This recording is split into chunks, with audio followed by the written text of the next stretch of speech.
Shalom Bapak Ibu sekalian yang dikasihi Tuhan. Bersama ini BPH ingin menyampaikan protokol kesehatan beribadah di gereja yang telah disiapkan oleh Persekutuan Dokter GBI. Dengan akan diizinkannya kita dapat beribadah kembali di gereja, maka kami akan menyampaikan beberapa hal penting tentang COVID-19 dan protokol kesehatan beribadah di gereja. Yang pertama, COVID-19 adalah virus yang sangat cepat penularannya.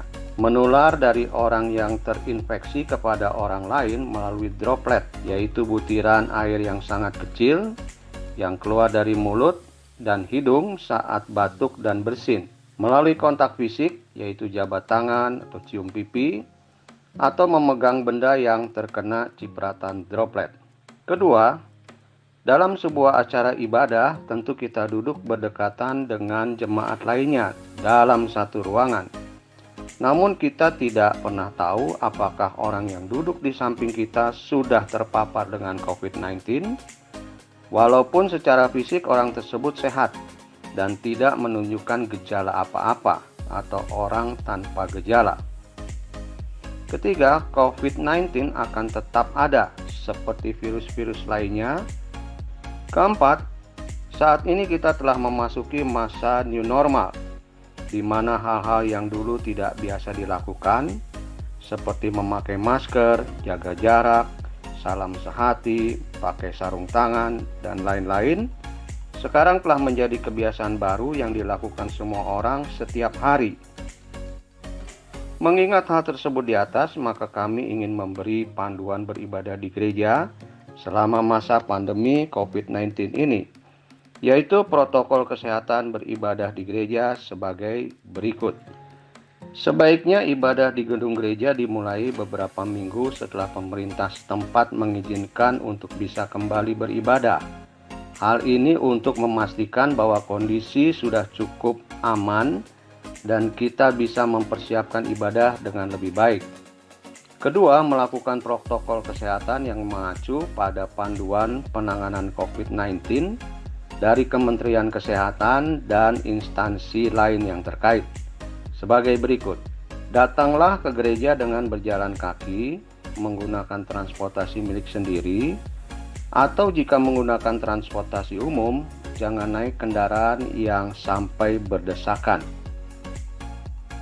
Jemaat lansia di atas 60 tahun, anak-anak di bawah 12 tahun, dan orang dengan komorbid, yaitu pengidap penyakit lain seperti penyakit paru, hipertensi, gagal ginjal, jantung, diabetes, autoimun, batuk, pilek, harap tetap beribadah dari rumah.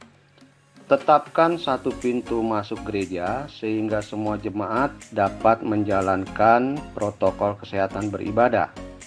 Setiba di gereja, cucilah tangan dengan sabun di bawah air yang mengalir selama 20 detik atau dengan hand sanitizer sebelum masuk gedung gereja dan sewaktu keluar. Saat memasuki area gedung gereja, sebisanya semua jemaat membersihkan alas kaki bagian bawah dengan keset yang telah dibasahi disinfektan. Melakukan salam sehati, yaitu menaruh tangan kanan di dada kiri, sehingga tidak ada kontak fisik antara jemaat dengan pengerja atau physical distancing. Mengukur suhu jika memiliki alat pengukur suhu, jemaat yang suhu tubuhnya melebihi 37,3 derajat Celcius dianjurkan tidak memasuki ruang ibadah dan dihimbau untuk segera berobat. Bila tidak memiliki alat pengukur suhu, maka jemaat yang merasa kurang sehat sebaiknya istirahat di rumah dan dihimbau untuk segera berobat. Mengatur duduk jemaat agar tidak terlalu dekat. Berilah jarak antar kursi minimal 1,2 meter, yaitu kiri, kanan, depan, dan belakang. Jumlah tempat duduk yang diperkenankan adalah 50% dari kapasitas biasanya. Semua jemaat dan pelayan tetap menggunakan masker selama ibadah berlangsung, termasuk saat menyanyi dan mendengarkan khotbah. Mikrofon diadakan tersendiri untuk tiap pelayan, yaitu worship leader, singer, dan pengkhotbah, dengan sarung penutupnya. Setelah ibadah, sarung mikrofon harus dibuang dan mikrofon dibersihkan dengan disinfektan. Lamanya waktu beribadah diusahakan tidak lebih dari 1 jam. Misalnya pujian 15-20 menit, firman Tuhan 20-30 menit, pengumuman gereja 10 menit, paduan suara dan vokal grup untuk sementara waktu sebaiknya ditiadakan dulu. Persembahan sebaiknya tidak menggunakan kantong kolekte yang diedarkan, tetapi bisa dicari cara lain di mana jemaat tidak harus menyentuh kantong kolekte.